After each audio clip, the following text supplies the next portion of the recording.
I will never forget you once saying to me that I was the queen of boundaries. Yeah, I can Can you remember. remember I saying can that remember to that. me? Yeah. Yeah, Yeah. that was kind of nice. Why did you say that? Do you still think that? Because that was a while ago and Yeah. I go to you for boundary advice, and I have, because I think that you are, I don't experience you as having like shame or guilt about protecting yourself and keeping it reasonable. There's always a voice in my own head that thinks what you might think, but I will doubt it, and I'll sort of not trust it as much. And you'll just say it and be like, nope, nope, nope, nope. And you're very clear on it. And that sometimes I think I need to hear. well, it's always easier to do for someone else because if anyone came to you with the same thing, you would Yeah, also I say know. the same thing back to them. But it can bring up a lot of self-doubt, something like boundaries, because if you're not used to setting them and it goes against how you normally operate or how you feel like you should be being in the world and in your relationships, it can really feel like you're doing something wrong. They can come across as quite selfish, and I think there is a realm where they do veer into selfishness. Yes, I think selfishness is a big reason. It's intersected there. I don't think it's mine. I don't think I fear being selfish, but I fear being other things. I think boundaries can have a lot of interpretations behind them. Mhm. Even the word reasonableness, because boundaries are really subjective things in terms of the different perspectives we could have on like who owes who what Mhm. and what's the going rate for these things. Shall we define what they are in the way that we think about them and how we're Mhm. talking about them here? How Let's, would why don't you we? how would you define a boundary? Well, the first thing I wanted to say was like it's the first no, but also boundaries are inclusive too, and boundaries are protective. So I guess interpersonally, boundaries are like what's okay and what isn't okay in any given circumstance. Yeah, I think if we think about what a boundary is, it's the line between one thing and another outside of people, right?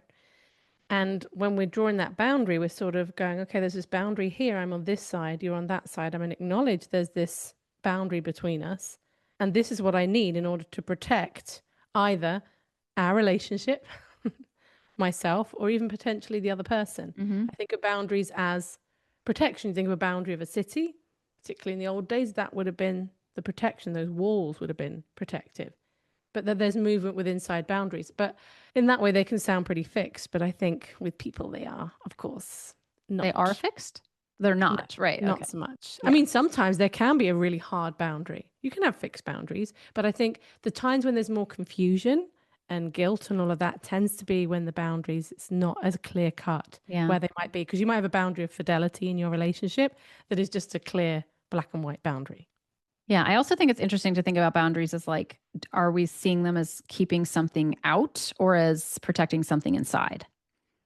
But I Mm. think sometimes they feel like being rejected as Oh, yeah. opposed to, yeah, On the other side, yeah, when someone puts a boundary in with you, yeah, it can be pretty, right. When it can might be. really not have much to do with you. It can be about something that's going on the inside and just not wanting that, just needing to protect that. But unless it's a boundary that they have with everybody, then it is a little bit to do with you. Sure. But even in places where I think there is a widely applicable boundary to everyone, I think they can feel personal, like Yeah. almost like I should be the exception to that rule, Yes. especially where Yeah. there's interpersonal dynamics. Yes. Yeah. For the longest time, my friend Mary, I didn't even realize it. I just thought she was really bad at answering messages. We started off as having a work relationship, which morphed into a friendship. And we first met in 2018. We would talk every month. We'd meet in person when I was in London. When I left London, we'd talk every month. And only last summer was I upgraded from her business phone to her personal one. I didn't even realize that I Oh, was on the business phone. I remember thinking like there were times when I'd call her and she like left her phone at home. And I was like, who leaves their phone at home? And it's like, it's on the it's the business business phone. phone. To be fair, I don't actually think that was a boundary. I think that was a scattiness thing. Like, that's what I'm choosing to believe anyway. And I didn't know. I didn't know until, you know, she was Till like, she I told really you. should put you in. She was like, I know, I really need to put you in my personal mobile. And I was like, yes, please. Let's Your do that boundary now. has been lifted, but maybe it wasn't. Yeah. Have Yeah. you ever been on the receiving end of a boundary that felt like that you understood but felt a way about, or that you didn't understand? Oh, that's a good question. Um, I mean, it's not really a boundary per se, but I do have a couple of friends who are, because I'm someone who exchanges a lot of voice notes with people, and they are just people who they will take their time Oh, and like they'll me. respond when they are ready. I mean, yeah, but I mean, we don't actually message that much. But they kind of have more boundaries, let's say, with their phone when they Right. check them, when they reply. Whereas I don't, but I don't feel like I need them. Nothing's threatened by that. Yeah. I'm perfectly happy. I have boundaries with my emails at work. I do not have email notifications come up on my phone, so I only see my work emails when I go in and check them. Yeah. I'm planning on getting one of those business WhatsApp, but I will get a separate phone, and I'm only going to Mm. check that during business hours as such and when I'm working because I don't want to see notifications coming through. And I have really tight boundaries about the hours I work. I've got it set up that the exact hours when I see clients works really well for my pacing and my energy. And so if a client leaves, I will only replace them with someone who can attend at that exact time. Right. And I only see about maximum of 8 individual clients a week, and I have those times set. And so it's pretty immovable. Sometimes if a client wants an extra session or if they want to move a session, if I can, then I might do that. But I'm also okay with saying no, and I don't feel bad about it.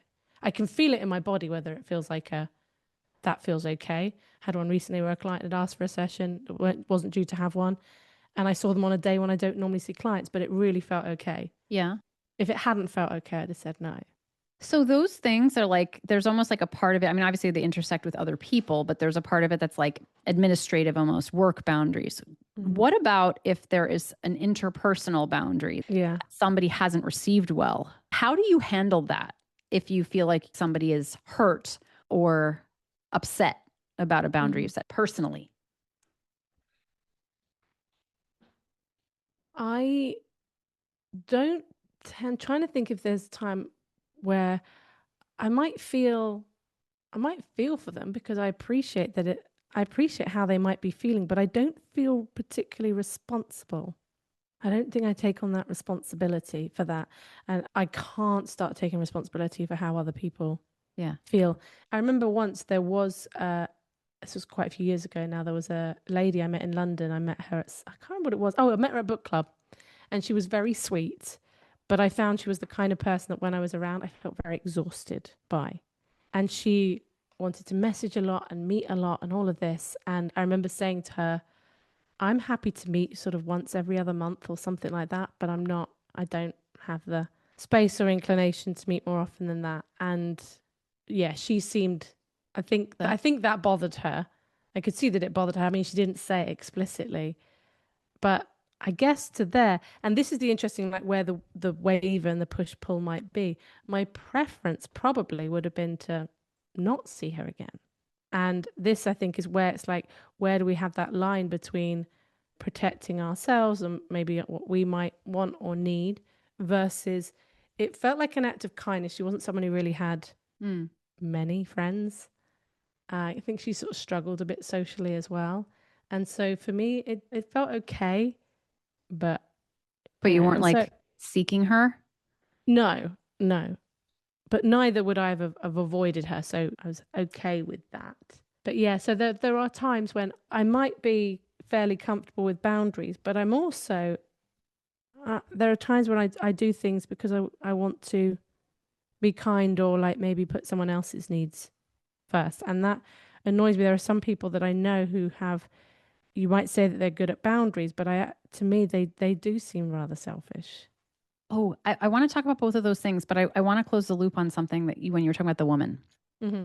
That's one of those things where I think when someone struggles with somebody else having boundaries, like in that case, there is a personal, there is Yes, something exactly. personal. It is, yes. And so sometimes when we are the recipient of a boundary and we perceive that it's not a mechanical thing, like this is just how Yes. she runs the practice or whatever. It's like it's hard to separate this is a boundary versus I'm too much or whatever it might be. And so maybe that's why boundaries become so complex, because they often do come along with some kind of personal reflection. And that's a different kind. I almost feel like there's a different kind of boundary or terminology for it. Like like there's like a mechanical boundary versus a specifically about you boundary. Like, Yes. Yeah. how does somebody who's feeling that consistently against all the messaging of like, you're not too much, take up space, you know what I mean? All of that messaging that comes in direct contrast to the feedback that's happening out there around that is too much space for me. That is too much for me.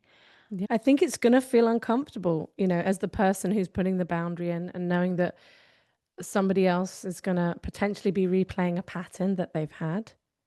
But it comes back to, for me, I just go to this place. I can't carry responsibility for that. Yeah. I can feel compassion for that. It's not that I'm unfeeling, but there's a part of me that just goes, I'm not going to take responsibility. And Yes. that's that's kind of an innate thing for me.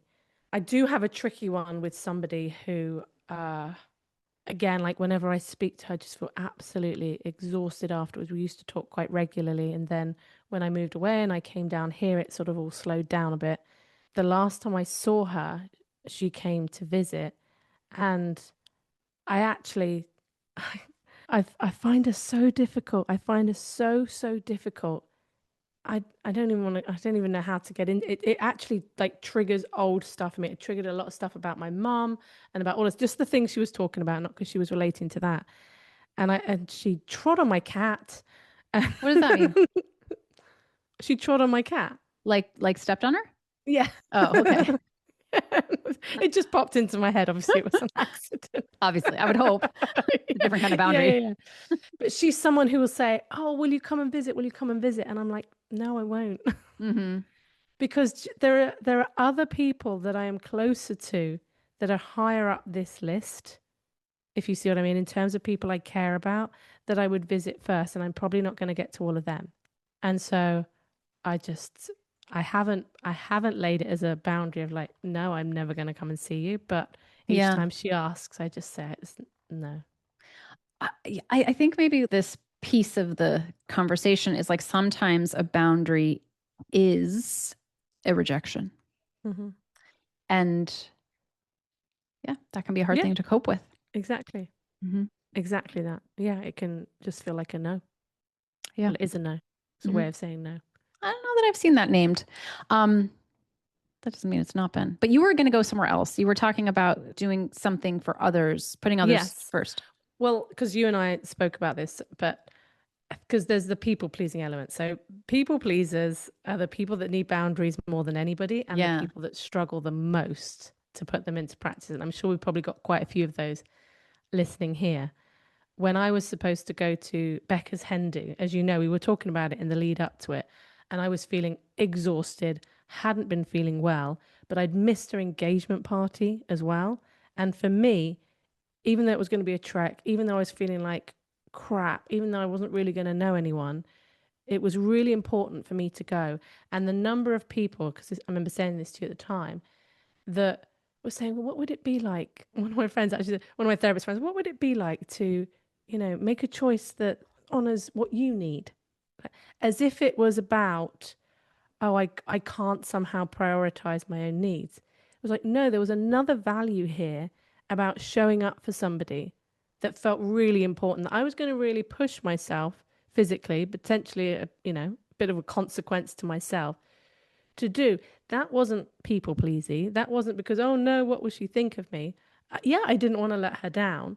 And as you know, I ended up going Yeah. downhill too much and I couldn't go in the end. And I felt part of me wanted her to know, I don't know if she listens anyway, but part of me wanted her to know, like, I was really prepared to push myself. Yeah. Why do you know what? When I said that, I felt tears prickling Could behind my see. eyes. What was that? What was that? I don't even know what that is. Let's sit with Again, it just feels like it's so, yeah, what is it? Why I don't know where the surge of energies come and why my eyes are filled with tears at this moment. But it's just so important to me. I think like my friends are so important to me because my family is so small that, my friends feel like my chosen family. that those relationships are incredibly important to me, and how I show up for those relationships are incredibly important to me. And so to have felt like I've let her down, I mean, I don't know that whether, I don't know what her, because there was someone else who did as well. I think there were a couple of people that did. And I've been at those events before as well, events that friends have had where on the day loads of people start cancelling. Yeah. And it really infuriates me because, as you know, I'm not a canceller. I don't like to cancel at all because it's more of a commitment thing as opposed to, oh, I'm worried what people are going to think thing. Yes. Right. And The the integrity of number it. of people, yeah, the number of people that misunderstood that I was trying to explain it to, just didn't get it. It's the difference between, I think, this idea of boundaries, and people talk about it, the language almost being weaponized, is somehow I have got to put all these boundaries in to protect myself, to put my needs first. And I think, particularly if you spent a long time putting other people's needs first, there can be like what was passive, sort of building into a bit of an anger of like, now I deserve this. And there can be like a bit of an overcorrection on where it's like, I am now going to put myself, I've found my voice, so I matter and what I want matters. And of course, but we're individuals and we're part of a collective too. Well, you're articulating the difference between people pleasing and caring for somebody else. They are different. So if it's coming from a people pleasing place where we're doing something, we're sacrificing something of ourselves to do something for somebody else, just like with so many other things, it's not the behavior, it's where it comes from. So if it's a people pleasing place, it builds resentment, and it's more about keeping yourself safe to please others because there's something in the validation that you're getting back, or you're not creating waves that's really self-serving, as opposed to this is a values and integrity choice. And I think that overcorrecting there is so also with other things that shows up so much where we get stuck in the overcorrection. And I will say for myself, I leaned into having more boundaries with my time because I had a lot of resentment as an introvert that I was expected to do so much as, to sort of live an extrovert life to keep up. And so for a long time, it was like, I'm not doing this. I'm not doing this. I'm not doing this. And it became very rigid at first as a way of taking back. And then, well, you just get comfortable with that, I think. And I think I had to let go of my own. No one's forcing me to do things. I have to learn from what I've taken back. I need to understand it is my choice. And I do have agency to decide what I want to do and not do. I'm not absorbing the shoulds about that. Now I need to re-enter like the community. Like I need to, and I thought about, I mean, I know I talk about this a fair amount, but like I took on a role in my kids' school, in my daughter's school last year that required a lot of my time. But it was time I was like, I'm willing to give that because I want to participate in the ways that we're helping here. And yes, that is my choice. And then this year, I'm not doing that role because I'm trying to write a book and do my other stuff. So I'm like, I can't do it this year. But neither feel like shoulds or shouldn'ts. It feels like I want to give back too. I don't want to just be always protecting myself, which is opening. It doesn't feel like sacrificing. It feels like, okay, I feel safe enough in my boundaries that I can now move out. They don't have to be so rigid. Yes. And then to also be like, and I can also pull back again when I need to, because now to keep giving would be too much given the other things I've got going on there. But it feels free. It feels like I get to choose that. And I've learned a lot from overcorrecting, like in various ways, right? Like that overcorrection has been part of my process. And so does paying attention to where, okay, it's time to now recalibrate and figure out where the middle is, or the balance, or however you want to say it. Yeah, it's like developing the flexibility as you might with someone might with working on their relationship with food. Right. A people pleaser does not know how to negotiate with themselves about what a healthy boundary is. So it needs this sort of rigidity. They need to just learn the no. I can say no, no, no, no. I'm going to say no to everything now. And that's the rigid part. I appreciate yours wasn't so much about people pleasing, more about asserting something else. But there's the rigidity. Once you can relax into, oh, I'm allowed to say no, then maybe at that point it starts to feel safer to negotiate, because boundaries are often a negotiation. Yeah. And I think the boundaries one that comes up a lot is when people or family talk about certain topics that maybe you find triggering, or maybe it's something like politics that just always ends in an argument. And it's like, can we set a boundary not to talk about these things? And I think that needs to be a negotiation and an agreement on both parts. But I think sometimes people try to just understandably sort of stamp their foot down and go, you are not allowed to talk about that around me. Yeah. And people don't take well to being told what they can and can't talk about. But if you're like, it would really help me out if we could avoid these subjects for these reasons, does that sound like something you'd be willing to do? You're inviting them in to see how this could be actually a helpful thing. Yeah. Well, again, I think it comes with stories of like what else, how much boundary crossing has been enabled over time. And that's probably what drives that no more, like I've been putting up with this for so long, but it's also like owning the part of us that has been doing that. And I think there's emotions under those boundaries, especially also if there is a pattern of boundary violation. Where are other places that boundary stuff is coming up for people? Politics. Yeah, we can pull at that thread. It's really interesting. I was actually out to dinner the other night with 3 other women, one of whom, one to 2 of whom are very, very strongly on one side of the political spectrum, and the other who's kind of in the middle, but a little bit to the other side. And one woman on like one side of it was speaking to the woman on the other side, and there was such a she was saying like, I know you won't agree with this, or I know this might go against what your beliefs are, XYZ. And the other woman was like, yeah, there was so much trust. There was trust between the two people, and there was a certain amount of respect. And even though what one of them was saying was, I was like, kind of like in my own self, like, oh, like where's that going to go? How's that going to land?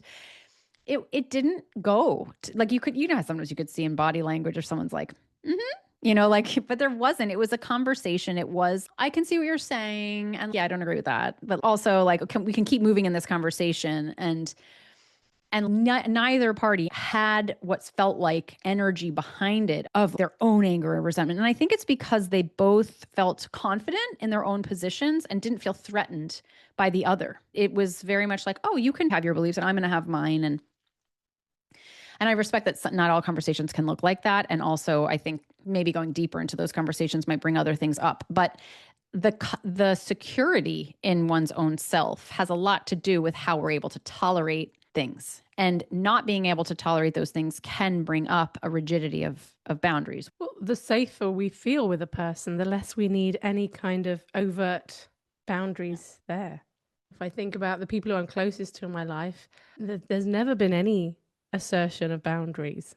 We have our rhythms and our patterns. There's not a boundary there because there's just such a what's the word, like it works together really well. I feel like there's a better word for that. I'm sure there is. I'm not the one to ask these days. Synergy, is that the word? Sure. That there's just a kind of synergy in how the friendship has grown. One friend I've got who has cancelled a lot recently and then wanted to arrange something else. She wanted to come and do a certain activity with me and just keep arranging it. And then she cancels for what I see as very spurious reasons. And so when she wanted to rearrange again, I said, look, I'll let you know when I'm doing X and you can come and join me. And so I just in my own mind could just plan when I want to do it. And I pop her a message to say, and that for me feels like a boundary because I thought I'm fed up of making plans with this person who just cancels on me. Did you name that or just say? I just said it. Yeah, I just said I didn't want to put it in as a plan. I said I'll let you know when I'm doing it, and if you're free to join me, then that's great. So no, I just said it like that. I didn't say because you've cancelled so many times, I need to do this. That's what I'm asking because like I think what determines that when somebody says something or not, when you explain why.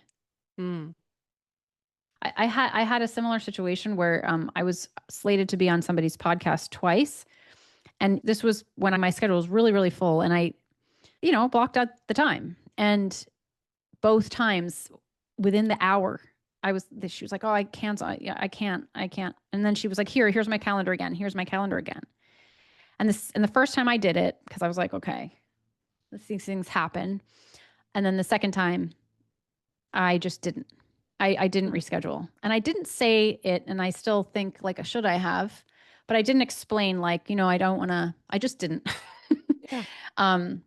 I remember questioning at the time, should I say something? Is it passive aggressive of me not to? But it more felt like I didn't want to I think a part of me didn't want her to make her uncomfortable unless she'd asked. Mm-hmm. And I didn't feel like I needed to. And I felt like if she wants me to come on and reaches out a third time, then I will say why.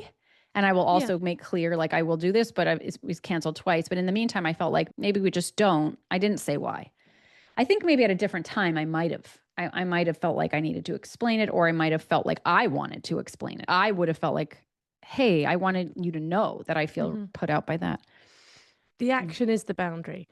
Yeah. You know, you just it's something like that. You can just take it, you just do it. And I think I would probably do something similar. But I'm not gonna, if she chases me up, then maybe I'll sort of say something at that point. But and just in terms of saying something, so I ended with my therapist. Oh, you did? Did I tell you what happened? No, we talked about it. Did it go on air? Don't think so. But I'm fine. But yeah, I'm quite happy to. I don't think. Yeah, what episode we recorded like a whole bit on your therapist? What about her suggesting monthly sessions? Yes, we talked about this and we were like going to see how it went. What episode was that? Was it definitely on the podcast? Well, it was definitely a recording of this podcast. Okay, well then it's probably the podcast that we haven't edited yet that will have been out just before this one. So this will probably tie on. Oh no, the one before Justice. I don't think so. I think this is like this is for July. No, what else is lingering? Others are doing better or more. We did that. We put it out already. Remember, we did that instead of the father one, the one about my dad. Ah, okay. Well, I don't know when because I don't remember listening to it back in the edit.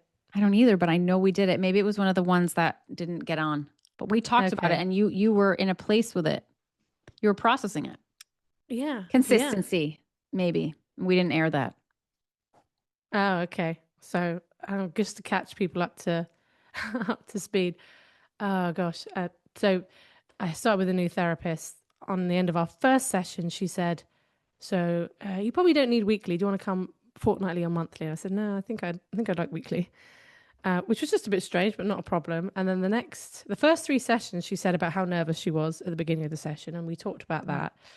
But it was a bit like, I don't really want to be holding your nervousness. And then on a session that we'd had, now it would have been a couple of months ago, she said at the end of the session, she just said to me, "So do you want to go monthly now?" And I was really thrown, agreed to meet in like 3 weeks' time. And then afterwards it grew on me because I felt pushed away. Because I thought, well, if she didn't think that I needed weekly sessions, as a therapist, if I thought, is this client really getting anything out of weekly sessions? I'd say to them, are you getting what you need out of weekly sessions? Is this still useful for you? And have it as a conversation. When someone suggests to you, so do you want to go monthly then? It sounds like I think you should go monthly, or they want you to go monthly. And so I was thinking, does she not want to work with me? She'd previously at the beginning suggested fortnightly or monthly sessions. So maybe she just wanted less work. She's old. She might be like 80 odd. So it bothered me. So I wanted to talk to her about it. So I sent her an email the day before our next session to just lay out, because I didn't want to spring it on her. And neither did I want to get in any kind of blame. And you know me, like the message was really owning my reaction. I said, when you said this, I had a bit of reaction and it's left me wondering, I felt a bit pushed away, but I'm also wondering if is it because you don't want to work with me? Is it because you're trying to reduce your hours? I just wanted to understand what her thinking was when she said it. So when she comes on the session, she says to me, "So how do you want to do this?" And I said, "Well, I guess I'm just interested in your initial reactions to my email." She said, "Oh, but when you said you felt pushed away," she goes, "I just thought, it's not nice. That's a horrible feeling to feel pushed away." I said, "Yeah, yeah, sure." And as we were talking about, I said, I just kind of want to understand what your thinking was when you suggested monthly sessions. And she goes, "Well, I don't think I said it like that. I think I was asking a question." I said, "Yeah, but you asked me, do you want to go monthly?" She goes, "I don't think I said it like that." She goes, "Because I don't like doing monthly sessions. It doesn't work doing monthly sessions." And I said to her, "But you said on our very first session, you suggested fortnightly or monthly, like not weekly." Then she was sort of backing down. She goes, "Yes, well then," she goes, "but I like to give people and she was, when you're trying to pin someone down and they just keep sort of ducking and diving out of it. Yeah. And so I just stopped because I thought there is no point continuing this conversation if we're not on the same page about what she even said. Yeah. And I'm there like just feeling confused in the session and thinking, am I being gaslighted here? Like, what is actually going on? So I was a bit confused and I just thought, I'm just going to get through the session and that's going to be it. Anyway, I went through the session and I kind of thought, maybe I will just put it behind me and let's just see how it goes. So we had another session after that one. And in that session, I came in and I wanted to talk about resistance because I knew that with the situation of my dad's illness, the resistance that kept coming up was making everything harder. You know, it makes life so difficult when you're living in such a strong state of resistance. So I wanted to explore this because I wanted to figure out how to keep putting it down. And so when I said to her, this is what I want to explore, she said, well, just tell yourself resistance is futile. And I said, yeah, I said, of course, there's my rational brain that knows that, but there's like the other feeling part that just doesn't quite accept that, doesn't quite believe that. I said, so the two are kind of in conflict with each other. She said, yes, but your subconscious is listening. And that was that. And I was like, okay. It was such a strange way because I guess what I expected was not for her to have an answer, but to just, let's explore it, ask some questions, like, let's dive into it. So it felt a little bit jarring. And then at the end of the session, she says to me, next week, she said, could you come earlier or later because I've double booked you with someone managed to sign on to see her through BetterHelp. And I genuinely couldn't because I had 4 hours of clients. I had my own supervision. Then I had therapy and then I was going sea swimming. So unless I was going to give up my sea swimming, which I wasn't. So I said, no, I'll see you the week after. Then I sent her an email and said, I don't want to. So the point that made me think about this was when you talked about not saying to this person why you rescheduled. Because of course there was a part of me that wanted her to know why I didn't want to continue sessions. But I didn't tell her because I didn't trust or believe that she would take that feedback and use it in any useful way. So therefore, I just felt like it might be a bit unkind to say that to her and then just leave her holding that. So it actually just felt like a kinder thing to do, to just send a very simple message saying, thanks for your help. I've decided to step back from therapy for a while. All the best kind of thing. Interesting. And so that was a deliberate choice not to say something because I thought if I felt like I really needed to. I want to ask you a question about that, actually. Go for it. So I have a client who we've been exploring this, and she said something to me recently that I was like, I wouldn't think of it like that. I'm curious how you think about it. Similar kind of situation, not about therapists and, but like about ending a relationship and wanting to say something about why. Mm-hmm. And she said, I think I'm not going to say anything because it's my codependence. That's my codependence. And I was like, that's so interesting. And I was like, say more. What do you mean? That, tell me more about that.